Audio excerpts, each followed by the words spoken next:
السلام علیکم ورحمۃ اللہ وبرکاتہ۔ نحمدہ ونصلی علی رسولہ الکریم، اما بعد فاعوذ باللہ من الشیطان الرجیم، بسم اللہ الرحمن الرحیم۔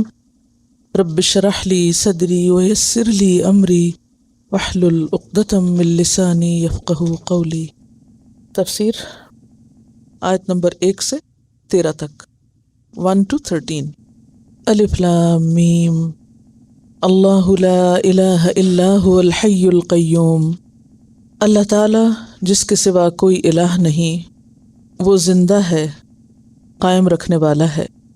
اور حقیقت بھی یہ ہے کہ الہ وہی ہو سکتا ہے جو ہمیشہ سے زندہ ہو، ہمیشہ زندہ رہے، اور پھر وہ پوری کائنات کا انتظام بھی سنبھالے۔ تو یہاں پر اللہ تعالیٰ کی انہی 2 خاص صفات کا ذکر کیا گیا جن سے اس کا الہ ہونا ثابت ہوتا ہے۔ تو وہ اللہ ہے جس نے نزل علیک الکتاب بالحق، آپ پر یہ کتاب بالکل حق کے ساتھ نازل فرمائی ہے، اور یہ ایسی کتاب ہے جو مصدقا لما بین یدیہ، اس کتاب کی تصدیق کرنے والی ہے جو اس سے پہلے گزر چکی ہیں، جن میں تورات اور زبور اور انجیل کے علاوہ وہ صحیفے بھی شامل ہیں جو مختلف اوقات میں مختلف پیغمبروں پر نازل ہوتے رہے۔ وَأَنزَلَ التَّوْرَاةَ وَالْإِنجِيلَ، اور ان ساری کتابوں میں خاص طور پر تورات اور انجیل کا ذکر کیا۔ تورات جسے بنی اسرائیل یا یہود اپنی کتاب مقدس مانتے ہیں، اور انجیل جسے نصارہ یعنی عیسائی اپنی کتاب مقدس مانتے ہیں۔ یعنی باقی تمام کتابوں کی نسبت یہ 2 کتابیں زیادہ معروف اور مشہور بھی ہیں، اور 2 بڑے گروہوں کی نسبت سے بھی معروف ہیں۔ من قبل ھدی للناس، اس سے پہلے لوگوں کی ہدایت کے لیے۔ وانزل الفرقان، اور اس نے فرقان نازل کیا، یعنی اب ہمارے سامنے قرآن ہے جو حق و باطل کے درمیان فرق کر سکتا ہے۔ ان تینوں آیات کو سامنے رکھیں تو پتہ یہ چلتا ہے کہ اللہ تعالیٰ جو کہ الہ حقیقی ہے، اور جس نے انسان کو اپنی عبادت کے لیے پیدا کیا ہے، اس نے انسان کو بھٹکنے کے لیے چھوڑ نہیں دیا، بلکہ ہر زمانے میں کتابیں بھی بھیجی۔ اور جب انسانوں نے مختلف وجوہات کی بنا پر ان کتابوں میں تبدیلی پیدا کر دی یا ان کے اندر تحریف کر دی، تو اس کی درستگی کا انتظام بھی اس نے فرمایا، اور محمد رسول اللہ صلی اللہ علیہ وسلم کو آخری نبی کے طور پر بھیج کر لوگوں پر ہدایت کا پیغام مکمل کر دیا، ہدایت کا پورا انتظام فرما دیا۔ اب آپ ہی لوگوں کے درمیان، یا آپ کی کتاب یعنی قرآن حکیم ہی قول فیصل ہے، فیصلہ کن چیز ہے جو لوگوں کے انجام کو متعین کرنے والی ہے۔ اس لیے فرمایا ان الذین کفروا، تو وہ لوگ جنہوں نے کفر کیا۔ کس کا کفر، کس کا انکار؟ اس پیغمبر کا اور اس کتاب کا خاص طور پر، کیونکہ سورۃ الفرقان میں آتا ہے تبارک الذی نزل الفرقان علی عبدہ لیکون للعالمین نذیرا، کہ بہت بابرکت ہے وہ ذات جس نے اپنے بندے پر فرقان نازل کیا تاکہ تمام انسانوں تک حق کا پیغام پہنچائے۔ اور جو لوگ اس کو نہیں مانیں گے، ان الذین کفروا بآیات اللہ، اللہ کی آیات کا جو انکار کریں گے، لہم عذاب شدید، ان کے لیے سخت سزا ہے، دنیا میں بھی اور آخرت میں بھی۔ دنیا میں ہم دیکھتے ہیں کہ قریش نے نہیں مانا تو کس طرح وہ مغلوب ہوئے، فتح مکہ کے بعد ان کا نام نشان بحیثیت شرک کے نمائندوں کے ختم ہو گیا۔ اور اسی طرح یہود مدینہ سے جلاوطن کیے گئے، پھر خیبر سے جلاوطن کیے گئے، اور اسی طرح نصارہ بھی جزیہ دینے پر راضی ہوئے۔ تو جن لوگوں نے آپ صلی اللہ علیہ وسلم کا انکار کیا، دنیا میں بھی ان کو ناکامی ہوئی، اور آخرت میں بھی اگر وہ اس ضد کو نہیں چھوڑیں گے، جاننے کے بعد نہیں مانیں گے، تو مشکل کا شکار ہوں گے۔ واللہ عزیز ذو انتقام، اور اللہ زبردست ہے، انتقام لینے والا ہے۔ کس بات کا انتقام، یا کس بات کا بدلہ، یا کس بات پر سزا؟ حق کو جھٹلانے پر یا حق کے انکار پر۔ ان اللہ لا یخفی علیہ شیء فی الارض ولا فی السماء، اور کوئی بھی شخص کسی طرح حق کو چھپا نہیں سکتا، اور اپنے دل کی بات کو کہ حق جان کر کون انکار کر رہا ہے، کیونکہ کفر کہتے ہی اس کو ہے کہ انسان کسی چیز کو جان لے، پہچان لے اور پھر نہ مانے۔ تو جس کو پتہ چل جائے اور پھر نہ مانے، اور دنیا میں وہ پریٹینڈ کرے کہ مجھے پتہ بھی نہیں، اللہ کے سامنے وہ جا کر یہ کہنا چاہے کہ اسے حق ملا ہی نہیں تھا یا پہنچا ہی نہیں تھا، تو یہ اس کا اور اس کے رب کا معاملہ ہے۔ جس رب کے ساتھ اس کا معاملہ ہے، اس پر زمین و آسمان کی کوئی چیز چھپی ہوئی نہیں، انسان کے اندر کے خیالات تک کو وہ جانتا ہے۔ اور پھر یہ بھی کہ کائنات کا انتظام وہی کر سکتا ہے جو ہر چیز کو اندر باہر سے جانتا ہو، حتیٰ کہ جو ماں کے پیٹ میں کیا ہے اس کو بھی جانتا ہو، اور نہ صرف جانتا ہو بلکہ وہاں اس کو بنانے والا بھی ہو۔ اس لیے جب یہ فرمایا کہ اس پر آسمان و زمین کی کوئی چیز چھپی نہیں، تو اس کے بعد فرمایا کہ وہ وہی ہے جو تمہیں ماں کے رحم میں ایک صورت دیتا ہے، تمہاری شکل وہ بناتا ہے۔ اور پھر یہ بھی یاد رکھیے کہ چونکہ یہ آیات ایک خاص کانٹیکس میں نازل ہوئیں، وہ لوگ جو حضرت عیسیٰ علیہ السلام کو اللہ کا بیٹا قرار دے رہے تھے، شرک کر رہے تھے اللہ کے ساتھ، ان کو توحید کی دعوت دی جا رہی ہے۔ تو ایک طرف جہاں اللہ تعالیٰ کی صفات کا بیان ہے، وہاں دوسری طرف ان باتوں کا ذکر بھی ہے کہ جس سے عیسیٰ علیہ السلام کے الہ ہونے کی نفی ہوتی ہے، کہ عیسیٰ علیہ السلام جو ہیں وہ ہمیشہ سے نہیں تھے، وہ تو ماں کے پیٹ میں بنے، ہمیشہ نہیں ہوں گے، ان پر موت بھی آئے گی، پھر وہ کائنات کا نظام بھی نہیں سنبھال سکتے۔ پھر اسی طرح یہ ہے کہ ان سے پہلے بھی کئی کتابیں آ چکی اور ان کے بعد بھی کتاب آئی، تو وہ کس طرح خدا کی خدائی میں کہیں بھی شریک ہو سکتے ہیں بحیثیت بیٹے کے یا کسی بھی اور حیثیت میں۔ تو یہاں پھر اللہ تعالیٰ کی ایسی صفت کا ذکر کیا گیا کہ جو کسی اور کے اندر نہیں، هو الذی یصورکم فی الارحام کیف یشاء، وہی ہے جو ماں کے پیٹ میں تمہاری صورت بناتا ہے جیسے وہ خود چاہتا ہے۔ لا الہ الا ہوا، اس کے سوا کوئی الہ نہیں، العزیز، زبردست ہے، الحکیم، حکمت والا ہے، یعنی اس کے سب کام حکمت پر مبنی ہے۔ هو الذی انزل علیک الکتاب، اب اللہ تعالیٰ کی ان ساری صفات کا ذکر کرنے کے بعد پھر فرمایا کہ یہ وہ رب ہے جس نے یہ کتاب اتاری ہے۔ منہ آیات محکمات، اس کتاب میں کچھ آیات تو محکمات ہیں، ہن ام الکتاب، وہ کتاب کی اصل ہیں، وَأُخَرُ متشابہات، اور کچھ آیات متشابہات کی قسم میں سے ہیں جن کا اصل معنی انسان کے ذہن میں سما نہیں سکتا، یا وہ انسان سے پوشیدہ ہے، چھپا ہوا ہے، یا انسانی ذہن سے بالا ہے، یعنی انسان کا ذہن وہاں تک پہنچ ہی نہیں سکتا۔ فَأَمَّا الَّذِينَ فِي قُلُوبِهِمْ زَيْغٌ، تو جن لوگوں کے دلوں میں ٹیڑھا پن ہے، دل میں خرابی ہے جن کے، فَيَتَّبِعُونَ مَا تَشَابَهَ مِنْهُ، تو وہ انہی کے پیچھے پڑتے ہیں جن میں تشابہ ہے، یا جو ایسی آیات ہیں جو انسان کو سمجھ نہیں آ سکتی، وہ اصل کتاب کو چھوڑ کر دوسری طرف کو لپکتے ہیں۔ کیوں؟ اس لیے کہ ان کا کتاب پڑھنے سے مقصد ہدایت حاصل کرنا نہیں ہوتا، وہ ہدایت کے لیے کتاب نہیں پڑھتے، وہ یا تو کتاب کو ریجیکٹ کرنے کے لیے کوئی حجت نکالنا چاہتے ہیں، یا جو لوگ کتاب کو فالو کر رہے ہیں ان کو اس سے بھٹکانے کے لیے، کیونکہ ان کے مقاصد فرق ہیں، ان کی نیت خراب ہے۔ آج آپ دیکھیں کہ قرآن اپنے اندر ایسے ایسے دلائل رکھتا ہے کہ جس کی بنا پر کوئی بھی شخص یہ کہہ نہیں سکتا کہ یہ اللہ کی کتاب نہیں ہے، یا یہ کہ اس میں کوئی تبدیلی ہوئی، لیکن اس کے باوجود بہت سے لوگ آج بھی اس کوشش میں مصروف رہتے ہیں کہ خود قرآن کے اندر سے ایسی آیات اور ایسی باتیں نکال کر لوگوں کو کنفیوز کریں، ان کے ذہن میں انتشار پیدا کریں اور انہیں اس کتاب سے ہٹا دیں۔ آج آپ دیکھیں کہ مسلمانوں کی یا پوری دنیا کی یا پوری انسانیت کی اصلاح، داخلی یا اندرونی یا بیرونی، اس کا انحصار اللہ کی ڈیوائن ریولیوشن اس کتاب پر ہے، لیکن اس کتاب کو لوگوں کی نگاہوں میں گرانے کے لیے یا مشکوک بنانے کے لیے ہر دور میں اور آج بھی جو طریقہ یا وتیرہ اختیار کیا گیا ہے وہ یہی ہے کہ قرآن کے اندر سے ایسی باتیں نکال کر لوگوں کو پریشان کرو کہ جو ان کی سمجھ سے باہر ہو، اور پھر یہ ثابت کرو کہ دیکھو قرآن میں کیا ہے، ایسا اور ایسا لکھا ہوا ہے، اور یہ تو عقل میں نہیں سماتا، اور یہ تو انسان کی سمجھ سے باہر ہے، لہٰذا یہ انسان کی ہدایت کا سامان کہاں سے ہو سکتا ہے، یا یہ اللہ کی کتاب کیسے ہو سکتی۔ جیسے آپ نے سورۃ البقرہ میں پڑھا کہ وہ لوگ جو فاسق ہیں وہ کیا کرتے ہیں، وہ کتاب میں جو مثالیں بیان ہوئی ہیں ان کے بارے میں اعتراض کرتے ہیں.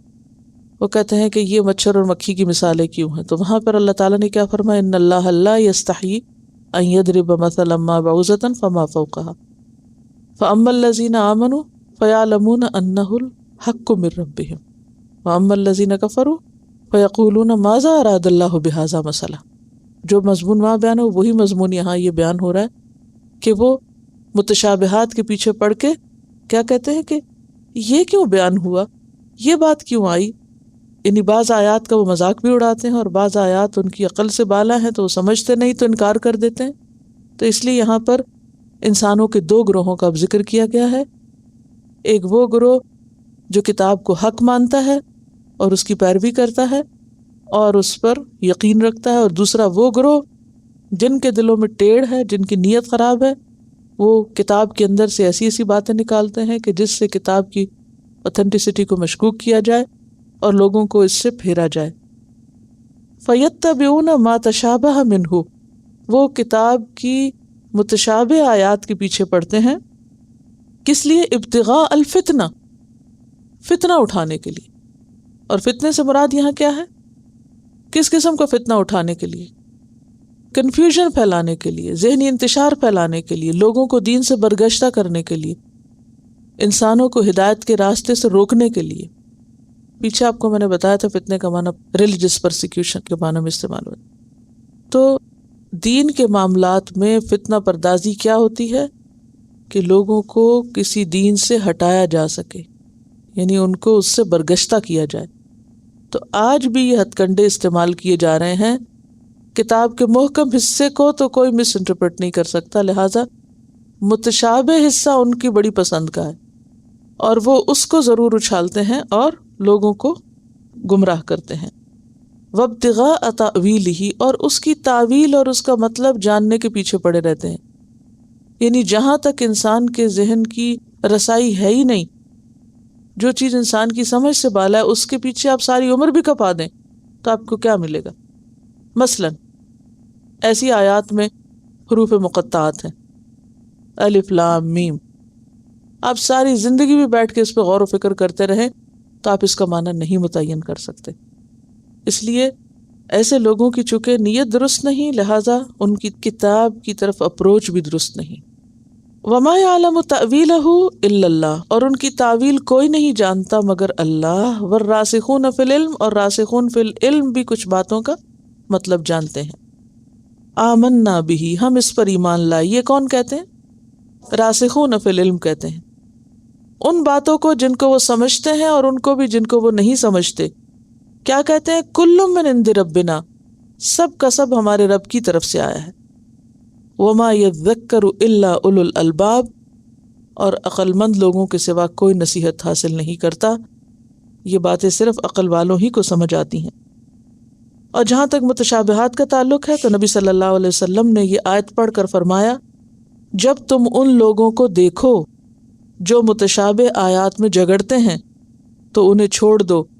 یہی لوگ اس آیت میں مراد لیے گئے ہیں کہ جو متشابہ آیات کو چن کے پھر اس میں سوال کرتے ہیں، بحث کرتے ہیں، جھگڑا شروع کرتے ہیں. فرمایا کہ ایسے لوگوں سے قالو سلامہ کر دو، ان کو چھوڑ دو، اعراض برتو. کیوں؟ اس لیے کہ وہ خود تو بھٹکے ہیں، اندیشہ ہے تمہیں بھی نہ بھٹکا دیں. اسی لیے راسخون فی العلم اہل ایمان دعائیں مانگتے ہیں. کیا؟ ربنا لا تزغ قلوبنا، اے ہمارے رب تو ہمارے دلوں کو ٹیڑھا نہ کرنا، بعد اذ ہدیتنا، اس کے بعد کہ تو نے ہمیں ہدایت دی، یعنی اس کے بعد کہ تو نے ہمیں صحیح راستہ دکھا دیا اب تو ہمارے دل ٹیڑھے نہ کرنا. وَهَبْ لَنَا مِن لَّدُنْكَ رَحْمَةً، اور ہمیں اپنے پاس سے رحمت عطا کرنا. إِنَّكَ أَنْتَ الْوَهَّابُ، بے شک تو زبردست دینے والا ہے. یعنی وہ متشابہات کے پیچھے پڑنا تو دور کی بات، جو لوگ پڑے ہوئے ہیں ان سے بھی بچنے کی دعا کرتے کہ یا رب ہمیں ایسی باتوں سے بچا کے رکھنا، ایسی تعویلات سے محفوظ رکھنا کہ جس کی وجہ سے ہم حق سے دور ہو جائیں اور باطل پہ جا پڑیں اور تیری رحمت سے محروم ہوں. تو یا رب تو ہمیں اپنی رحمت سے نواز.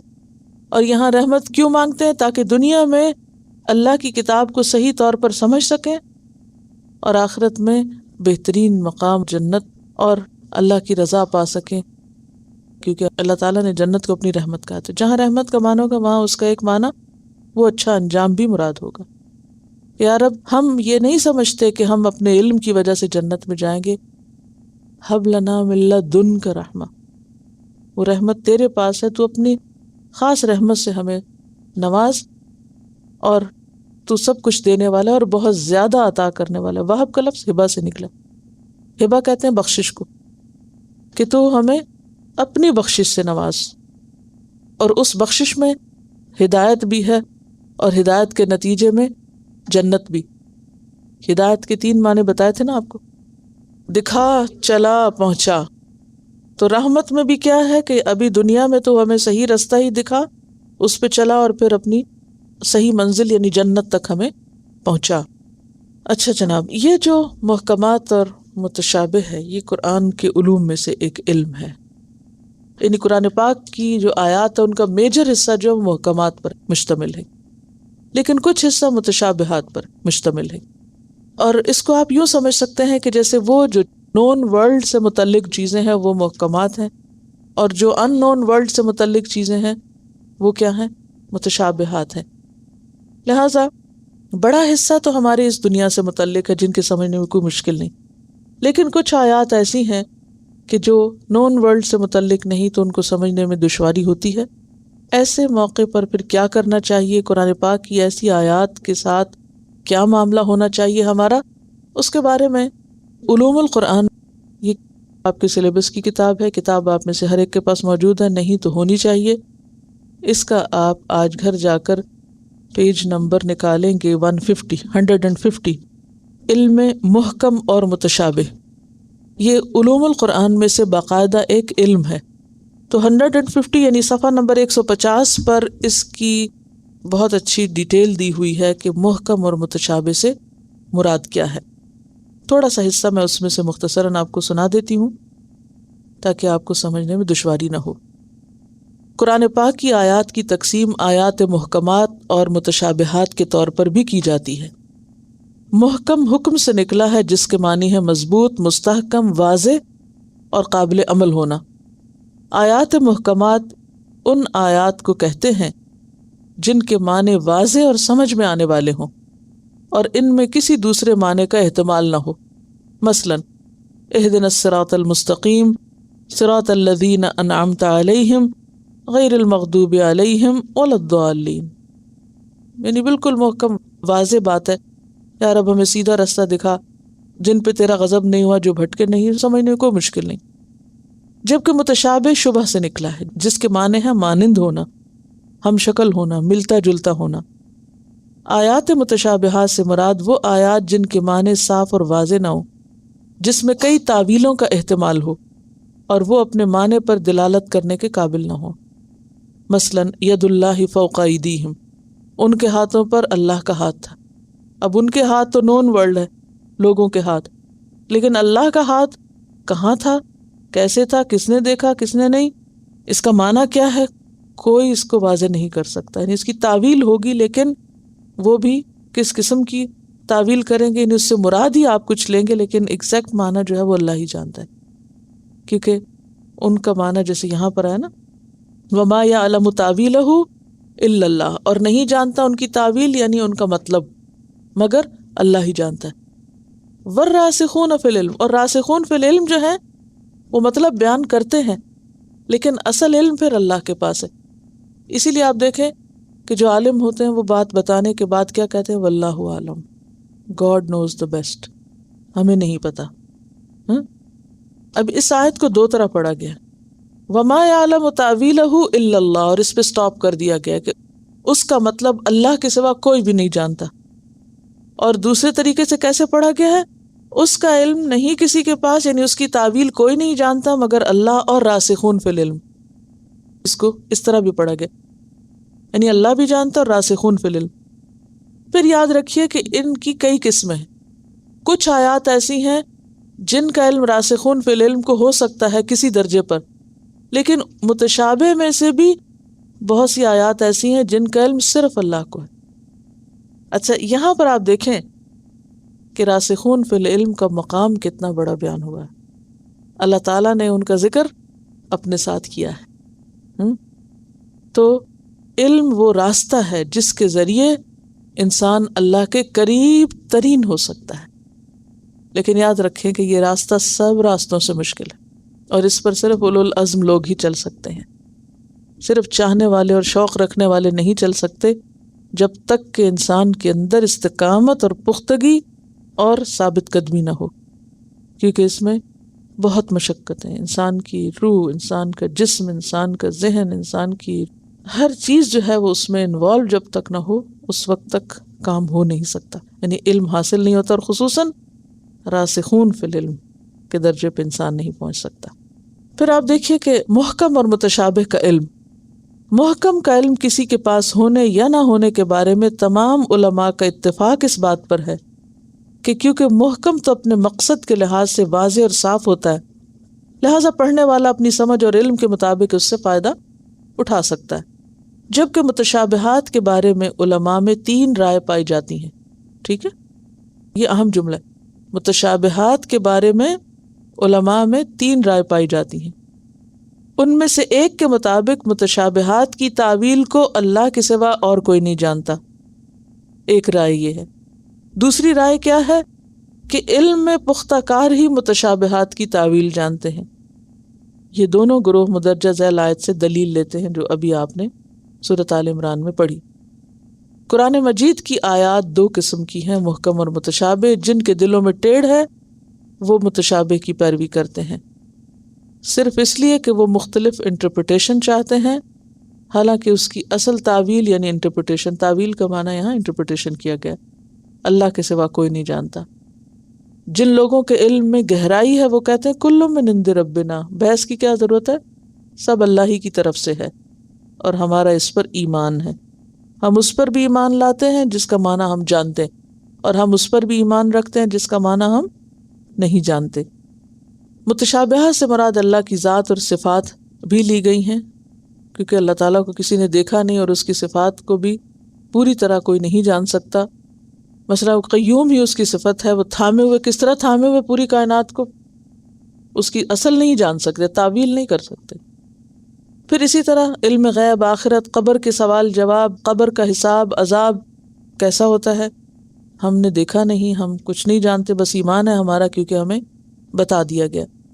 پل صراط کیسا ہوگا بتا تو دیا گیا کہ بال سے باریک، تلوار سے تیز ہوگا، لیکن اس کی اصل حقیقت کیا وہ تو جب دیکھیں گے تو پتہ چلے گا، لیکن ہمارا اس پر ایمان ہے.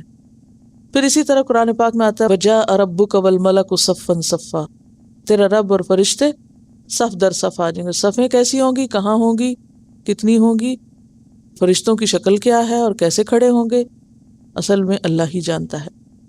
اور تیسری رائے کیا ہے کہ متشابہات کو 3 حصوں میں تقسیم کر دیا جائے. 3 رائے میں نے بتائی نا متشابہات، ایک تو صرف اللہ جانتا ہے، دوسری اللہ کے ساتھ راسخون جانتے، تیسری رائے کیا ہے کہ متشابہات کو آپ 3 حصوں میں پہلے تقسیم کریں. نمبر 1 وہ آیات جن کی تعویل اللہ کے سوا کوئی نہیں جانتا، ایک وہ قسم ہے. جیسے قیامت کے بارے میں، قیامت کا وقت، جب بھی قرآن میں آپ پڑھیں گے کہ جب پوچھا گیا قیامت کب آئے گی تو کیا کہا گیا، اللہ ہی کو پتہ ہے. وَعِندَهُ عِلْمُ السَّاعَةِ، بس اسی کے پاس ہے قیامت کا علم. نمبر 2 وہ آیات جن کے جاننے کے لیے انسان کے پاس ذرائع ہوں، مثلا سائنٹیفک ریسرچز. اب 14 سال پہلے کچھ آیات ایسی تھیں جو اس دور کے لیے کیا تھیں، متشابہ، ان کا اصل مطلب ان کو نہیں پتہ تھا، لیکن اب سائنٹیفک ریسرچ سے راسخین فی العلم نے ان کے معنی ڈٹرمن کر دیے کہ اس سے مراد یہ تھی. جیسے 7 طرائق کی بات آتی ہے. آپ دیکھیے کہ اس صدی میں، پچھلی صدی میں خاص طور پر جب سے بہت زیادہ لوگوں کے سامنے چیزیں ڈسکور ہوئی ہیں تو قرآن پاک کی بعض آیات کے معنوں کو بھی مختلف طرح سے سمجھا جانے لگا ہے. تو دوسرا معنی اس کا یہ ہے کہ وہ چیزیں جو کل تک متشابہ تھیں وہ کیا ہوئیں، آج محکم ہو گئیں، یعنی ان کا معنی ڈٹرمن ہو گیا. تیسری وہ آیات جن کا علم عام انسان کو نہیں، صرف راسخین فی العلم کو ہے. عام لوگ اس کی حقیقت یا معنی و مفہوم تک نہیں جان سکتے. آپ صلی اللہ علیہ وسلم نے اسی کی طرف اشارہ کیا تھا. حضرت ابن عباس کے لیے دعا کی تھی، اللہم فقہہ فی الدین وعلمہ التأویل، اے اللہ اسے دین کی سمجھ دے اور اسے تعویل کا علم دے. اور جس کے لیے حضرت یوسف علیہ السلام کو خواب جو آئی تھی اور ان کے والد نے ان کو تعبیر کی تھی کہ وَلِيُتِمَّ نِعْمَتَهُ عَلَيْكَ، اللہ تعالیٰ کیا چاہتا ہے کہ اپنی نعمت تم پر تمام کرے، اور اس کے ساتھ ساتھ وَكَذَلِكَ يَجْتَبِيكَ رَبُّكَ وَيُعَلِّمُكَ مِن تَأْوِيلِ الْأَحَادِيثِ وَيُتِمُّ نِعْمَتَهُ عَلَيْكَ وَعَلَىٰ آلِ يَعْقُوبَ. تیرا رب تجھے چننا چاہتا ہے، یہ خواب تجھے اس لیے دکھائی گئی ہے. وَيُعَلِّمُكَ مِن تَأْوِيلِ الْأَحَادِيثِ، اور تمہیں سکھائے گا وہ باتوں کی تعویل. اور تعویل سے مراد یہاں صرف خوابوں کی تعبیر نہیں، یعنی باتوں کو گہرائی تک سمجھنے کا ملکہ. اسی لیے آپ دیکھیں کہ ابن عباس تمام صحابہ میں نمبر 1 ہے قرآن کی تفسیر جاننے میں، کیونکہ آپ صلی اللہ علیہ وسلم نے خاص دعا ان کے لیے کی تھی. تو ابن عباس کہتے ہیں کہ قرآن کی کوئی آیت ایسی نہیں کہ جس کے بارے میں مجھے یہ نہ پتا ہو کہ وہ کس جگہ نازل ہوئی، کس کانٹیکسٹ میں نازل ہوئی، اور اس کا یعنی پس منظر کیا ہے. یہ دعویٰ ہر شخص نہیں کر سکتا. تو آپ صلی اللہ علیہ وسلم نے ان کو تعویل کا علم دینے کے لیے دعا بھی کی تھی. تو علماء یہ کہتے ہیں کہ یہ جو راسخون فی العلم ہیں وہ اس کی تعویل جانتے ہیں. تو یہ کون ہے؟ یہ عام علماء نہیں ہوتے، خاص قسم کے لوگ ہوتے. اسی لیے آپ دیکھیں کہ قرآن کا علم ایسا ہے کہ تفسیریں تو بہت لکھی ہوئی ہیں، بہت سی تفسیریں آپ پڑھتے ہیں، ایک پڑھیں دوسری تیسری چوتھی، بہت سی باتیں ہوں گی. لیکن بعض اوقات آپ کوئی خاص تفسیر پڑھتے ہیں یا کسی خاص شخص سے قرآن کو سنتے ہیں تو آپ کو ایسا لگتا ہے جیسے دماغ روشن ہو گیا. وہ کیوں؟ ہر شخص قرآن کے معنی یا مفہوم یا گہرائی میں اس درجے پہ نہیں جاتا یا اس درجے کا معنی نہیں نکال پاتا. تو یہ جو ہے ایک خاص نعمت ہوتی ہے جو اللہ خاص لوگوں کو عطا کرتا ہے. تو وہ خاص لوگ یہاں پر مراد ہیں کہ جن پر اللہ تعالیٰ ایسی چیزیں کھول دیتا ہے. آپ کو معلوم ہے کہ امام ابن تیمیہ کے بارے میں آتا ہے کہ بعض اوقات جب ایک آیت کی تفسیر انہیں جاننی ہوتی تھی تو وہ کئی بار 30 بار یا بعض اوقات 90 ٹائمز بھی قرآن کو پڑھتے تھے. امام شافعی نے ایک مسئلے کو جاننے کے لیے 300 بار قرآن پڑھا تھا، صرف ایک بات کو جاننے کے لیے، اور آخری بار وہ بات کھل گئی ان پر. امام ابن تیمیہ دعا مانگا کرتے تھے، یا معلم ابراہیم علمنی، یا مفہم سلیمان فہمنی. جب کسی آیت پہ اٹک جاتے تھے، جو بات سمجھ نہیں آتی تھی، تو اس طرح رو کے دعا مانگتے. بعض اوقات ایک آیت کو سمجھنے کے لیے سویر سے دوپہر تک دعا مانگتے تھے کہ یا رب مجھے سکھا دے. تو یہ جو علم ہے یہ بے دلی سے اور بس بوجھ سمجھ کے اس طرح نہیں آتا جب تک کہ انسان پوری طرح اس میں انوالو نہ ہو. تو راسخین فی العلم بننا کھیل نہیں ہے، اس کے لیے واقعی قرآن کے ساتھ شغف چاہیے ہوتا ہے. یعنی پھر وہی نا کہ فوق کل ذی علم علیم، وہ درجے ہیں، یعنی ایک کے اوپر ایک، ایک کے اوپر ایک، ایک کے اوپر ایک. اور کس کو کتنا ملتا ہے؟ جو جتنا اونچا چڑھنا جانتا ہے، جو جتنی تکلیف اٹھائے گا، جو جتنا جانا چاہے گا. تو اسی طرح اور بھی علماء کے بارے میں آتا ہے کہ بعض اوقات کسی ایک آیت کے اوپر پوری رات گزر جاتی. امام مسلم کی آپ کو معلوم ہے ڈیتھ کیسے ہوئی تھی؟ کسی نے واقعہ سنا ہوا ہے؟ امام مسلم کی ایک حدیث کا کوئی مطلب جاننا تھا ان کو، یا ایک حدیث کو تلاش کرنا تھا. وہ اپنے مکتبے میں چلے گئے اور 7 کھجوروں کی ٹوکری کو لا کے رکھ گیا. اب وہ پڑھ رہے ہیں، کھجور کھا رہے ہیں، پڑھ رہے ہیں، کھجور کھا رہے ہیں، پڑھ رہے ہیں، ان کو کوئی ہوش نہیں، پڑھ رہے ہیں اور کھا رہے ہیں. اور پڑھتے پڑھتے انہوں نے کھجوروں کی ساری ٹوکری کھا لی اور اسی میں ان کی ڈیتھ ہو گئی. یعنی وہ اتنے زیادہ انوالو ہوتے ہیں علم کے اندر کہ واقعی وہ گہرائی تک چلے جاتے ہیں کہ ان کو آس پاس کا ہوش ہی نہیں ہوتا کہ ادھر ادھر کیا ہو رہا ہے. آپ دیکھیں کہ فی زمانہ ایسے لوگوں کی کمی ہو گئی ہے. پہلے دور میں بہت تھے ایسے، پھر آہستہ آہستہ کمی ہوتے ہوتے اور آج کے دور میں آپ دیکھ لیں کہاں وہ علماء ملے کہ جنہوں نے ہر چیز چھوڑ کے اسی میں اپنا آپ کو پایا اور لگایا ہوا ہو کہ ایک ایک چیز کی گہرائی تک جانا ہے. کیونکہ یہ چیز وقت بھی مانگتی ہے، پھر قربانی بھی مانگتی ہے، آپ کو بہت ساری چیزیں چھوڑنی بھی پڑتی ہیں، پھر جا کے یہ موتی ہاتھ آتے ہیں۔ آپ دیکھیں اگر آپ موتی تلاش کرنا چاہیں نا تو سمندر کی سطح پہ آپ کو موتی نہیں تیرتے نظر آئیں گے کبھی بھی۔ موتی کہاں سے ملتے ہیں؟ گہرائی میں ہوتے ہیں، اور سمندر کی بھی جتنی زیادہ خوبصورت چیزیں اتنی گہرائی میں، اور گہرائی میں جانا اتنا ہی مشکل کام ہے۔ تو راسخون، راسخ کا مطلب گڑے ہوئے، وہ جن کی جڑیں نیچے تک ہیں، دور تک ہیں۔ ایک شخص ایک آیت کو پڑھے گا، وہ صرف سامنے مطلب دیکھے گا، چاہیے اس کا مطلب۔ ایک شخص پڑھے گا، وہ اس کو وہاں سے بھی دیکھے گا، پیچھے سے بھی دیکھے گا، آگے سے بھی، وہ پورے قرآن کے کانٹیکس میں رکھ کے اس کو دیکھے گا۔ تو یہ تیسرا درجہ ہے کہ والراسخون فی العلم جو ہیں وہ ایسی آیات کا مطلب جانتے ہیں، لیکن اس میں سے بھی کچھ آیتیں ایسی ہیں جن کا مطلب صرف اللہ جانتا ہے۔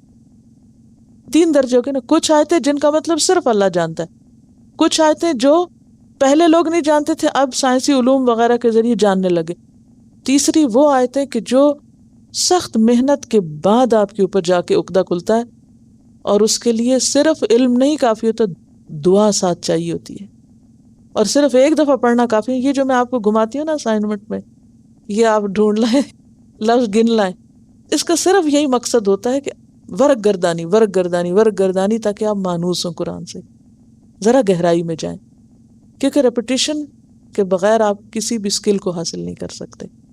تو اس میں مجھے یہ ہوتا ہے کہ چلیں اگر سارے نہ بھی کرنے کے قابل ہوئے تو جو کریں گے وہ تو کچھ پائیں گے نا، کسی نہ کسی طے سے تو کچھ نکلے گا۔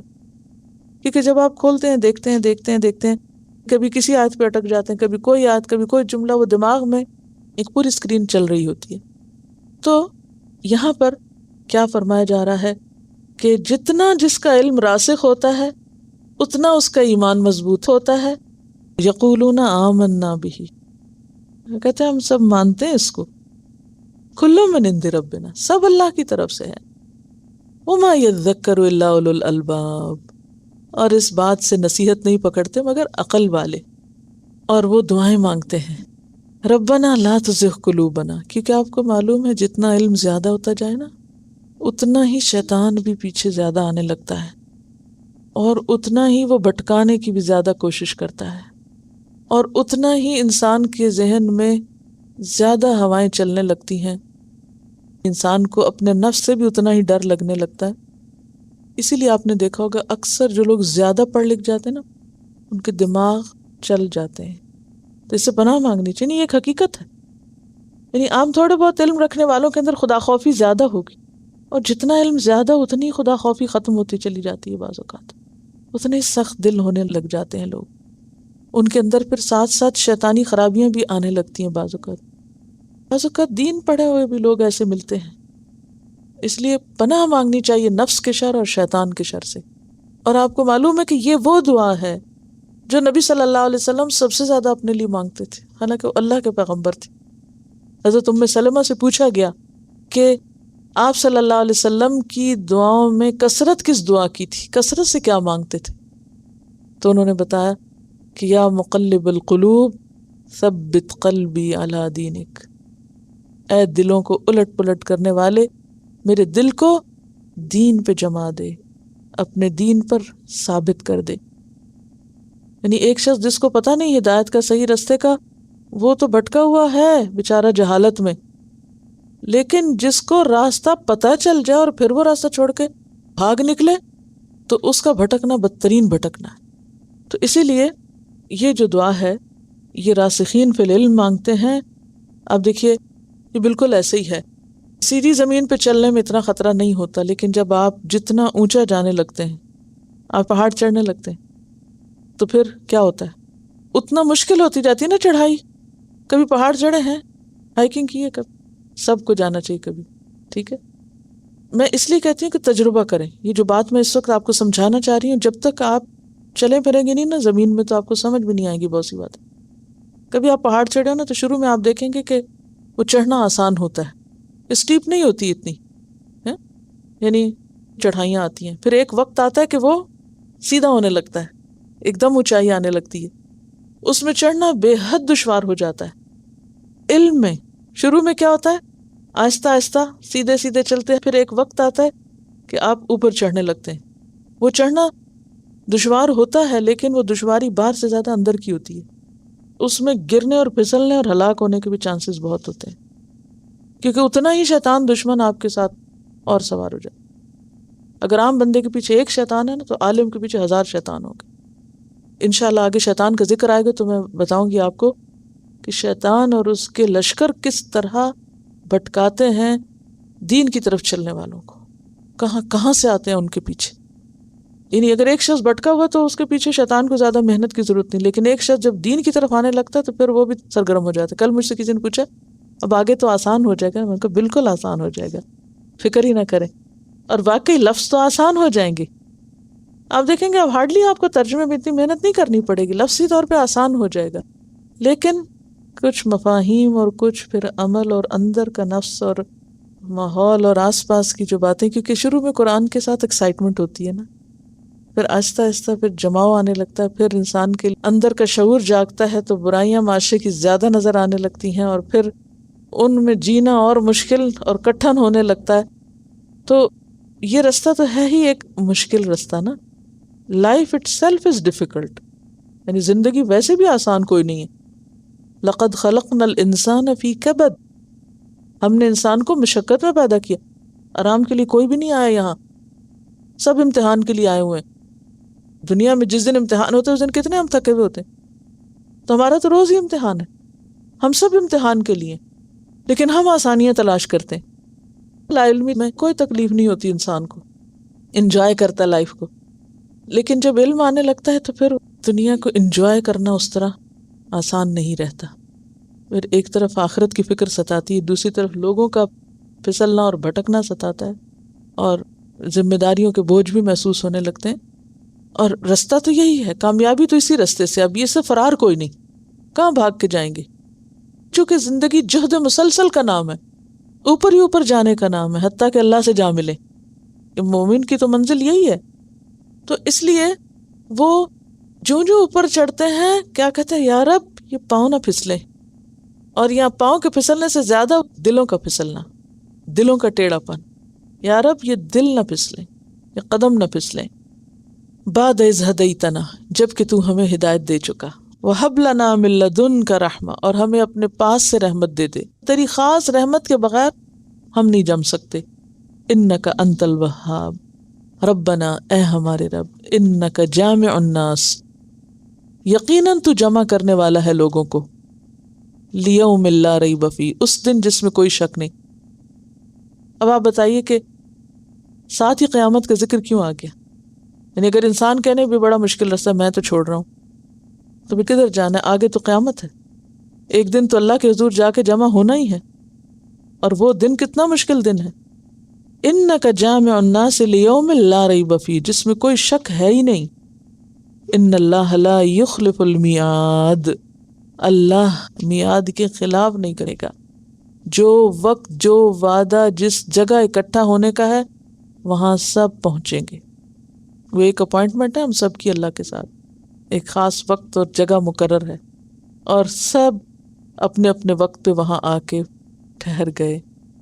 اللہ تعالیٰ فرمائیں گے لقد جئتمونا فرادا، تم سب الگ الگ آ گئے، اکیلے اکیلے آ گئے، اور ہم سب کو وہاں پہنچنا ہے جو ہو کر رہے گا۔ اور پھر وہ کون سا دن ہے جس دن کسی کو کوئی چیز کام نہ آئے گی، وہ چیزیں جن کے پیچھے انسان دنیا میں بھاگ رہا ہے۔ ان الذین کفروا، یقیناً وہ لوگ جنہوں نے کفر کیا، انکار کیا، لن تغنیہ، ہرگز کام نہ آئے گا، کس کو؟ انہم، ان کو، اموالہم، ان کے مال، ولا اولادہم، اور نہ ان کی اولادیں، من اللہ، اللہ سے، شیئن، کچھ بھی، کوئی نہیں بچا سکے گا۔ جیسے ایک اور آیت میں آتا نا، یوم لا ینفع مال ولا بنون، جس دن مال اور بیٹے کام نہیں آئیں گے، الا من اتی اللہ بقلب سلیم، واولئک ہم وقود النار، اور یہ وہ ہیں جو آگ کا ایندھن ہے۔ وقود، آپ دیکھیے کہ یہ تصور بھی جان لیوا ہے، وقود النار، لکڑیوں کی آگ جلتی دیکھیے، بھڑکتی دیکھیے، آپ دیکھیں شعلہ کہاں سے نکلتا ہے؟ کوئلے کے اندر سے نکلتا ہے نا۔ باربیکیو کی بھی آپ دیکھیں یا بون فائر، جہاں بھی آپ آگ جلائیں تو آپ دیکھیں گے کہ شعلے کہاں سے نکلتے ہیں، بیچ میں سے جہاں لکڑی ہوگی یا جہاں کوئلہ ہوگا، انسان کوئلے یا لکڑی کی جگہ ہوں گے، شعلے ان سے نکل رہے ہوں گے۔ اتنا دلدوز منظر ہے کہ وقود النار، کہ جہاں جہاں گرے پڑے ہوں گے اس جگہ سے شعلے نکل رہے ہوں گے۔ یعنی جہنم کی آگ بھڑک رہی ہوگی کس سے؟ جہنم کی لکڑیاں کون ہیں؟ یہ خود انسان لکڑیاں جہنم کی، حسب جہنم۔ یعنی ذہن میں رکھیے کہ کہاں سے شعلہ نکل رہا تھا؟ جہاں کوئلہ پڑا ہوتا ہے یا جہاں لکڑی پڑی ہوتی۔ اب جہنم کا سین آپ ذرا امیجن کیجئے، جتنا بھی آپ کر سکتے ہیں، کہ جہاں جہاں اس کی تہہ میں لوگ پڑے ہوئے ہوں گے وہ شعلے بھڑک رہے ہیں، وہ بھڑک رہے ہیں۔ وہ کوئی دور سے دیکھے گا یہ کہاں سے آگ نکل رہی اتنی سخت، وہ پتہ چلے گا یہ خود انسان ہے جس سے آگ نکل رہی ہے۔ اب آپ دیکھیے کہ دنیا میں مال اور اولاد کی کثرت جو ہے یہ انسان کو غرور میں مبتلا کر دیتی ہے، دھوکے میں مبتلا کر دیتی ہے۔ انسان کیا سمجھتے ہیں؟ میرے پاس بہت مال ہے، رب راضی ہے مجھ سے، میرے پاس اولاد ہے، بس میری تو کوئی مشکل ہی نہیں۔ جس کو یہ دو چیزیں مل جائیں اس کے تو قدم زمین پہ ٹکتے ہی نہیں۔ وہ سمجھتا ہے میں تو پتہ نہیں کیا چیز بن گیا ہوں۔ فرمایا ٹھیک ہے، دنیا میں تو تم ان کی وجہ سے بہت فخر میں مبتلا ہو، خود سری کا شکار ہو، لیکن قیامت کے دن ان میں سے ایک چیز بھی تمہیں نہ بچائے گی، کچھ بھی کام نہ آئے گی۔ اور کفار جو تھے، کفار قریش، وہ خاص طور پہ اپنے مال اولاد کے بڑے تذکرے کرتے تھے۔ وہ کہتے تھے نحن اکثر اموالا و اولادا، ہم مال اولاد میں ان سے زیادہ ہیں، کیونکہ نبی صلی اللہ علیہ وسلم کے تو بیٹے فوت ہو گئے تھے، اور پھر معیشت بھی تباہ ہو گئی تھی، ساری تجارت ختم ہو گئی، شیب ابی طالب میں پتے کھانے پہ مجبور کر دیا گیا۔ کہتے تھے یہ اللہ کے پیغمبر اور یہ اللہ کے ماننے والے، ان کے پاس تو کچھ کھانے کو بھی نہیں ہے، ان کے پاس تو دنیا کے کوئی رونق اور زیب و زینت نہیں ہے، یہ کہاں سے پیغمبر ہو سکتے ہیں؟ اور آگے آپ پڑھیں گے کہ وہ کہیں گے ان کے باغ نہیں ہے، کوئی اردلی ساتھ نہیں ہے، کوئی سونے کے محلات نہیں ہیں، ہم کیسے مانیں یہ اللہ کے نمائندے ہیں جس کی ساری کائنات ہے۔ ہاں اگر ان کے پاس مال و دولت ہوتا پھر ہم کہتے ہیں ہاں بھئی واقعی خدا ان کی مدد کرتا ہے اور یہ اسی کی طرف سے آئے۔ تو وہ کہتے تھے نحن اکثر اموالا و اولادا، ہمارے پاس مال اولاد زیادہ ہے، وما نحن بمعذبین، ہمیں کیوں عذاب کی دھمکیاں دیتے ہو، ہمیں کوئی عذاب نہیں آنا۔ سورۃ سبا آیت نمبر 35۔ سورۃ مریم میں بھی آتا ہے افرأیت الذی کفر بآیاتنا، کیا تم نے دیکھا اس شخص کو جس نے ہماری آیات کے ساتھ کفر کیا؟ وقال لأوتین مالا وولدا، اور اکڑ کس بات کی ہے؟ کہتا ہے میرے پاس یہ سب کچھ ہے، مال اولاد، اور مجھے ضرور ملے گا مال و اولاد آگے بھی جا کے، ہمیں کوئی عذاب نہیں ہوگا۔ اللہ تعالیٰ نے سورۃ التوبہ میں نبی صلی اللہ علیہ وسلم کو فرمایا ان کے مال اور اولادیں تمہیں تعجب میں مبتلا نہ کریں، ان پہ نہ جانا، کیونکہ اللہ چاہتا ہے کہ انہیں عذاب میں مبتلا کرے انہی مال و اولاد کے ذریعے دنیا میں بھی، یہ دنیا میں بھی ان کو ناک چنے چبوائیں۔ وَتَزْهَقَ أَنفُسُهُمْ، اور ان کی جانیں نکلیں، وَهُمْ کافرون، اس حال میں کہ وہ کافر ہیں۔ اور سورۃ سبا میں آتا ہے وَمَا أَمْوَالُكُمْ وَلَا أَوْلَادُكُمْ، یہ تمہارے مال اور اولادیں نہیں، بِالَّتِي تُقَرِّبُكُمْ عِندَنَا زُلْفَىٰ، جو تمہیں ہم سے قریب کرتی ہیں۔ یعنی مال و اولاد کی کثرت تمہیں اللہ کا پسندیدہ نہیں بناتی، یا کسی کے پاس مال و اولاد کی کثرت اس بات کا ثبوت نہیں کہ وہ اللہ کا بڑا ہی محبوب ہے۔ إِلَّا مَنْ آمَنَ وَعَمِلَ صَالِحًا، مگر جو ایمان لے آئے اور نیک کام کرے، اس کی مال و اولاد اس کے لیے پھر اللہ کے قرب کا ذریعہ بنتی ہے۔ کیسے؟ جو خود نیک ہو اور اولاد کو بھی اس رستے پہ ڈالے تو ہاں وہ اولاد اس کو فائدہ دے گی، مرنے کے بعد اس کی دعائیں اور اس کی نیکیاں۔ اور اسی طرح مال اگر انسان اچھے کاموں میں زندگی میں لگائے اور مرنے کے بعد اچھی وصیت کر کے چھوڑ جائے، نیکی کے کاموں میں، صدقہ جاریہ کے کاموں میں لگے، تو وہ انسان کو فائدہ دے گی۔ لیکن اس کے علاوہ کوئی بھی شخص مال و اولاد کے غرور میں مبتلا نہ ہو۔ وَأُولَئِكَ هُمْ وَقُودُ النَّارِ، اور یہی لوگ آگ کا ایندھن بنیں گے۔ كَدَأْبِ آلِ فرعون، ان کا حال آل فرعون جیسا ہے۔ کن کا حال؟ اہل مکہ کا حال، اور اس کے علاوہ بھی جن لوگوں نے کفر کیا ہے۔ اور کون تھے؟ کس کانٹیکس میں آیتیں نازل ہوئی تھی؟ وہ وفد نجران کے کانٹیکس میں آیتیں نازل ہوئی تھی کہ ان کو حق کا پیغام دیا گیا لیکن ان کی سمجھ میں نہیں آتا تھا، سارے دلائل ماننے کے بعد آخر میں پھر وہ وہیں کھڑے تھے۔ فرمایا ان کا حال بھی وہی ہوگا جو آل فرعون کا ہو چکا ہے۔ دأب حال یا حالت کو کہتے ہیں جس پہ مسلسل چلا جائے. آل فرعون کا حال کیا ہوا تھا؟ پانی میں غرق ہوئے تھے. والذین من قبلہم، اور وہ لوگ جو ان سے پہلے گزرے وہ کون تھے؟ جیسے قوم نوح. قوم نوح جو تھی ان کے ساتھ کیا ہوا تھا؟ قرآن پاک میں آتا فأخذہم الطوفان، طوفان نے آ لیا تھا ان کو. سورۃ العنکبوت آیت 14 میں آتا ہے. قوم ہود کے ساتھ کیا ہوا تھا؟ سورۃ الذاریات آیت 41 میں آتا ہے اذ ارسلنا علیہم الریح العقیم، جب ہم نے ان پر بانجھ کرنے والی ہوا بھیجی. قوم صالح کے ساتھ کیا ہوا تھا؟ سورۃ ہود آیت 67 وَأَخَذَ الَّذِينَ ظَلَمُوا الصَّيْحَةُ، ظالموں کو ایک چیخ نے آ پکڑا. قوم لوط کے ساتھ کیا ہوا تھا؟ سورۃ الحجر آیت 74 فَجَعَلْنَا عَالِيَهَا سَافِلَهَا، ہم نے اس کا اوپر والا اس کا نچلا کر دیا اور نیچے والا اوپر کر دیا. قوم شعیب کے ساتھ کیا ہوا؟ سورۃ الشعراء میں آتا ہے فَكَذَّبُوهُ، انہوں نے اپنے پیغمبر کو جھٹلایا. فَأَخَذَهُمْ عَذَابُ يَوْمِ الظُّلَّةِ، اس بادل والے دن کے عذاب نے ان کو آ پکڑا. وہ بہت بڑے دن کا عذاب تھا. تو آل فرعون کو دیکھ لو یا ان سے پہلے گزری ہوئی قوموں کو دیکھ لو، جب انہوں نے اپنے پیغمبروں کو جھٹلایا، اللہ کی بات نہیں مانی، دیکھو ان کا حشر کیا ہوا.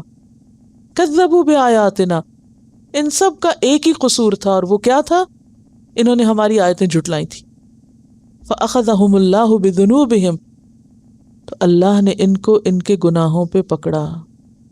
بذنوب، جس سے کیا پتہ چلتا ہے اللہ کیوں پکڑتا ہے؟ ذنوب پہ پکڑتا ہے. ذنوب کیا ہوتا ہے؟ گناہ. تو اگر ان کو اللہ نے گناہوں پہ پکڑا تو بعد میں کسی کے پاس کیا دلیل ہے کہ وہ گناہ کر کے پھر اللہ کی رحمت پا لے گا؟ یہ سب کے لیے سبق ہے اس میں. واللہ شدید العقاب، اور اللہ سخت سزا دینے والا ہے.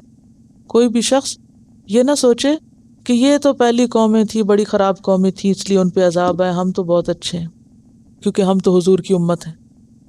قل للذین کفروا، ان سب کافروں سے کہہ دو ستغلبون، ان قریب تم مغلوب کر دیے جاؤ گے. اور جیسے پہلے میں نے ذکر کیا کہ چاہے اہل مکہ تھے یا یہود تھے یا نصارہ تھے، نبی صلی اللہ علیہ وسلم کو جب اللہ نے فتح مبین عطا کی سب مغلوب ہوئے. وَتُحْشَرُونَ إِلَىٰ جَهَنَّمَ، اگر باز نہ آئے اپنی ان حرکتوں سے تو جہنم میں اکٹھے کیے جاؤ گے. وَبِئْسَ الْمِہَادُ، اور وہ بدترین ٹھکانہ ہے. قَدْ كَانَ لَكُمْ آیَةٌ فِي فِئَتَيْنِ الْتَقَطَا، اس مغلوبیت کی ایک نشانی تم اس خاص دن میں دیکھو جس دن دو گروہ آپس میں ملے تھے. یعنی اب مثال سے بات سمجھائی جا رہی کہ کس طرح کفار مغلوب ہوں گے، جیسے میدان بدر میں مغلوب ہوئے جب دو گروہ آپس میں ملے تھے. التقطا کا کیا معنی ہوتا ہے؟ یعنی تیاری کے ساتھ آ ملے. فئتن، ایک گروہ، تقاتل فی سبیل اللہ، اللہ کے راستے میں لڑ رہا تھا.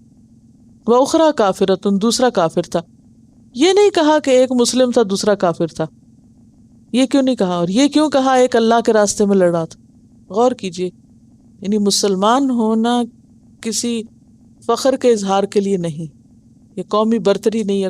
محض مسلمان اور کافر کا کمپیریزن نہیں کیا جا رہا، اصل نیت کے اوپر اٹھایا جائے گا انسان. انما یبعث الناس علی نیاتہم، لوگ اپنی نیتوں پہ اٹھائے جائیں گے. یعنی محض مسلمان ہونا کافی نہیں، بلکہ فی سبیل اللہ کی شرط لازم ہے. کوئی بھی کام ہو اللہ کی خاطر ہو. وأخری کافرتن، اور دوسرا کافر گروہ تھا. یرونہم مثلیہم، وہ ان کو دیکھ رہے تھے اپنے سے دگنا. اب اس میں کئی تفسیریں کی کہ کون کس کو دیکھ رہا تھا، لیکن بات یہ ہے کہ اللہ تعالیٰ نے کسی ایک کو واضح نہیں کیا. اگر ہم پہلا معنی یوں کریں، یرونا سے مراد مسلمان دیکھ رہے تھے، ہم ان کو، کن کو؟ دوسرے گروہ یعنی کافروں کو. کتنا دیکھ رہے تھے؟ مثلیہم، اپنے سے دگنا. یہ 313 کے مقابلے میں 626 نظر آ رہے تھے. اور اس دیکھنے میں کیا تھا؟ ان کے اندر اور زیادہ شدت کے ساتھ لڑنے کا جذبہ پیدا ہو کہ کافر زیادہ ہیں اس لیے ہمیں خوب محنت کرنی چاہیے. یعنی چیلنج ان کے لیے ہو گیا ایک تعداد کی کثرت. دوسری طرف کافر بھی مسلمانوں کو دیکھ رہے تھے. یرونا سے مراد کافر دیکھ رہے تھے، ہم ان کو، کن کو؟ مسلمانوں کو. کتنا؟ اپنے سے دگنا. تو کافر اگر 1000 تھے تو مسلمان انہیں 2000 نظر آ رہے تھے. اور اس طرح کیا ہوا کہ مسلمان بھی جم کے لڑے اور کافر بزدل ہو گئے، پریشان ہوئے کہ ہم تو مقابلہ نہیں کر سکتے کیونکہ ان کی تعداد بہت ہے۔ رأی العین، یہ دیکھنا تخیل میں دیکھنا نہیں تھا، خیالات میں دیکھنا نہیں تھا، یہ کیسا دیکھنا تھا؟ آنکھوں سے دیکھنا، بالکل واقعی ان کو ایسا نظر آ رہا تھا۔ آپ کو معلوم ہے کہ جنگ بدر میں فرشتے اترے تھے، واللہ یؤید بنصرہ، اور اللہ اپنی مدد کے ساتھ تائید کرتا ہے من یشاء، جس کی وہ چاہتا ہے، جس کو چاہے وہ مدد پہنچائے۔ ان فی ذالک، بے شک اس میں، لعبرتن، البتہ عبرت ہے، بڑا سبق ہے، یعنی اس سے ایک بہت بڑی حقیقت پتہ چلتی ہے۔ کس بات کی حقیقت یا کس کے لیے عبرت؟ لأولی الابصار، آنکھوں والوں کے لیے، ابصار والوں کے لیے، جن کی نگاہیں ہیں ان کے لیے بہت بڑا سبق ہے۔ کیا سبق ہے؟ جس دن جنگ بدر ہوئی تھی اس دن کو کیا کہا گیا قرآن میں؟ یوم الفرقان، جس دن حق و باطل کا فرق ہو گیا تھا، جس دن یہ ثابت ہو گیا تھا، یعنی وہ پہلا ایسا انسیڈنٹ تھا مدینہ آنے کے بعد، کئی سال کی مسلسل پریشانیوں کے بعد، کہ ہاں یہ دین اب غالب ہوگا، کیونکہ مسلمان بہت تھوڑی تعداد میں تھے۔ اگر آپ نمبرز پہ جائیں تو تعداد صرف 313 تھی، جن میں سے 70 تو مہاجر تھے، 260 انصار تھے، 70 اونٹ تھے، 2 گھوڑے تھے، 6 زرہیں تھیں، صرف 8 تلواریں، 8 تلواریں، یعنی جس چیز سے لڑائی کرنی تھی وہ صرف 8۔ اس کے برعکس دشمن کی فوج میں کیا تھا؟ 950 لوگ، 100 گھوڑے، ادھر 2 گھوڑے ہیں وہاں کتنے؟ 100، ادھر 70 اونٹ ہیں وہاں 700 اونٹ ہیں، 700 اونٹ، 100 گھوڑے، 1000 لوگ تقریباً، 950، ادھر 313 لوگ صرف، 2 گھوڑے اور 70 اونٹ، 6 زریں، یعنی صرف 6 لوگ تھے جن کے اوپر وہ لوہے کا جو ڈریس ہوتا ہے، 8 تلواریں۔ اب آپ سوچیں 1000 لوگوں کو مارنے کے لیے 8 تلواریں ہیں صرف۔ اور کامیاب کون ہوتا ہے؟ وہ گروہ جو چھوٹا تھا۔ کم من فئۃ قلیلۃ غلبت فئۃ کثیرۃ بإذن اللہ، سورۃ البقرہ میں آپ نے طالوت جالوت کا قصہ پڑھا۔ وہاں بھی کتنے لوگ تھے جو باقی رہ گئے تھے؟ 313 رہ گئے تھے جنہوں نے پانی نہیں پیا تھا اور جو جم کے لڑے تھے، اور اس میں داؤد علیہ السلام نے خوب کارنامے دکھائے تھے۔ اور یہاں پر ہوا کیا کہ مسلمان کامیاب ہوئے، 70 قیدی بنائے گئے، 70 مارے گئے، جن میں ان کا سردار ابو جہل بھی شامل تھا۔ یہ واقعہ اس زمین پر ایک زبردست نشانی اپنے اندر رکھتا ہے۔ قد کان لکم آیۃ، اے مسلمانوں تم سب کے لیے ایک بہت بڑی نشانی ہے، فی فئتین التقطا، 2 گروہوں میں جو آپس میں لڑے تھے، فئۃ تقاتل فی سبیل اللہ، کامیابی کی وجہ کیا تھی؟ تقاتل فی سبیل اللہ تھی۔ جب بندہ خالص اللہ کے لیے نیت خاص کر کے کوئی کام کرتا ہے تو پھر چاہے تعداد کم ہی کیوں نہ ہو، چاہے سامان تھوڑا ہی کیوں نہ ہو، اللہ اس میں بھی بہت بڑی برکت ڈال دیتا ہے۔ یعنی 8 تلواروں سے اگر 70 لوگ مارے گئے تو آپ خود سوچیں کہ ایک تلوار سے کتنے مرے، یعنی کہ لٹرلی جو اسلحہ استعمال ہوا اس نے کیا کام کیا، کتنے کم ریسورسز ہیں۔ آج مسلمانوں کا دھیان کس پر ہے؟ وہ کہتے ہیں ریسورسز ہوں، جہاں دین کا کام ہوتا ہے سب سے پہلے پیسے کا مسئلہ بن جاتا ہے، پیسے ہوں گے تو کام ہوگا، بلڈنگ ہوگی تو کام ہوگا، کام کرتے نہیں پہلے بلڈنگ بنانے کی سوچنے لگتے ہیں۔ بڑے بڑے سینٹرز بن چکے ہیں، کام پھر بھی کچھ نہیں ہو رہا، کیونکہ وہ جو اصل مسئلہ ہے فی سبیل اللہ، اللہ کے لیے خالص ہو کے کام کرو، اللہ برکت دے گا، وہ ایلیمنٹ مسنگ ہے۔ تو جب تک مسلمانوں کے اندر یہ ایلیمنٹ واپس نہیں آتا اللہ کی مدد نہیں آئے گی۔ اللہ کی مدد آتی ہے اس وقت جب کام فی سبیل اللہ ہوتا ہے، ہر غرض سے بالا ہو کے، ہر لالچ اور ہر مقصد سے اوپر اٹھ کے، صرف اور صرف اللہ کے لیے۔ اور جتنا زیادہ کوئی اللہ کا کام اللہ کے لیے کرے گا اتنی ہی زیادہ اسی ریشو سے اللہ کی مدد آئے گی۔ یہ بہت بڑا سبق ہے اس میں، لِأُولِي الْأَبْصَارِ، ان لوگوں کے لیے جن کے پاس آنکھیں ہیں۔ جو دیکھ سکتے ہیں. اس کے لیے آپ کو ہوم ورک دے رہی ہوں. اصل میں بتا تو میں خلاصہ چکی ہوں، لیکن میں یہ چاہتی ہوں کہ تھوڑے سے راسخ فی العلم بنے، صرف میری باتوں پہ اکتفا نہ کیا کریں، خود جا کے کتابیں بھی کھولا کریں. آپ کی گھر کی لائبریری ہے، اسی کو دیکھ لیا کریں. جیسے یونیورسٹی میں آپ کے بچے پڑھتے ہیں، ان کو پروجیکٹس ملتے ہیں، راتیں ان کی لگ جاتی ہیں اس میں، آپ کو ایسا تو کوئی کام نہیں ملا، پھر بھی آپ کہتے ہیں آپ کا کام بہت ہے. بہرحال یہ آپ کے پاس کتاب ہوگی تجلیات نبوت، ہے نا، سب کے پاس کتاب. تو یہ درخواست ہے کہ آپ غزوہ بدر اس کو پڑھ لیجئے، اور اس میں آپ دیکھیں گے کہ یہ بہت وضاحت کے ساتھ لکھا ہوا ہے. اور یہاں آپ دیکھیں کہ ابتدائی یہاں سے ہو رہی ہے کہ یہ قریش اور مسلمانوں کے درمیان پہلا فیصلہ کن معرکہ ہے، اور اس کے پیچھے اس کے سارے اسباب لکھے ہوئے ہیں، اور پھر اس میں ڈیٹیلز بھی لکھی ہوئی ہیں. اور آگے اسی صورت میں آپ جنگ احد کے اوپر بھی بات آئے گی، وہاں ناکامی ہوئی ہے، اور ایک ہی صورت میں دونوں چیزیں سامنے رکھ کے بتا دیا گیا کب کامیابی آئے گی، کب ناکام ہوگی. اور ہمارے لیے آج کے اس دور میں سیکھنے کے بہت سے سبق ہیں اس صورت میں. امت وسط کی حیثیت سے آج ہم کیوں نہیں کامیاب، اس کی وجہ کیا ہے کہ حالات جنگ بدر جیسے نہیں، احد جیسے ہیں. تو انشاءاللہ وہ آگے پڑھیں گے تو پھر. اور اس میں مزید جو ڈیٹیلز ہیں وہ شبلی نعمانی کی کتاب سیرت نبوی جو ہے اس میں بہت اچھی ڈیٹیلز پائی جاتی ہیں، لیکن وہ کتاب جس کے گھر میں ہو وہ پڑھ لے، شبلی نعمانی کی سیرت نبوی. بہرحال وہ تو پھر آپ پر ہے نا، جتنا آگے آگے جائیں، لیکن اتنا یہ منیمم لیول پر تو پڑھنا لازم ہے آپ کو، کیونکہ اب تفسیر میں پوری کہانی نہیں میں آپ کو سنا سکتی غزوہ بدر کی، لیکن آپ خود سے بھی پڑھیں. واللہ یؤید بنصرہ من یشاء، اللہ اپنی نصر، اپنی مدد کے ساتھ جس کی چاہتا ہے تائید کرتا ہے، جس کو چاہتا ہے اپنی مدد پہنچاتا ہے. ان فی ذلک لعبرہ، اس بات میں بہت بڑا سبق ہے. آج ہم مسلمانوں کی اگر مدد نہیں ہو رہی تو ہم سب کے لیے ایک بہت بڑا سبق ہے کہ مدد کیوں نہیں ہو رہی، کمی کس میں ہے. ہم ہمیشہ دوسروں کو بلیم کرتے رہتے، فلاں کی سازش ہے، فلاں ہمارے ساتھ یہ زیادتی کر رہا ہے. لیکن قرآن کیا بتا رہا ہے؟ خود اپنا احتساب کرو.